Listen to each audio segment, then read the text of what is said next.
Kwa upande wa michezo, Tanzania imeendelea na maandalizi ya kuwa mwenyeji katika mashindano ya AFCON 2027.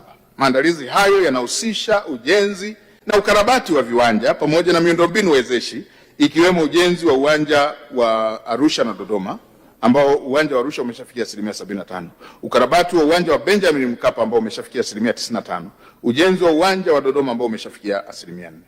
Vile serikali imekamilisha ujenzi na ukarabati wa viwanja vya Meja Jenerali Samuyo Gymkhana Club na Shule ya Sheria ya Tanzania kwa ajili ya mazoezi.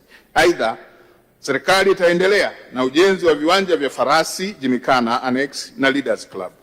Mheshimiwa Spika, ninapenda kutumia fursa hii pia kulipongeza shirikisho la michezo la mpira wa miguu la Tanzania na uongozi wake chini ya Rais Karia kwa uongozi, uratibu na usimamizi mzuri wa mchezo huo hapa nchini. Serikali itaendelea kusimamia na kuratibu ushiriki wa Tanzania katika michezo ya kimataifa na maandalizi ya AFCON 2027 ili kuacha urithi endelevu wa michezo, ajira, utalii na heshima kwa taifa.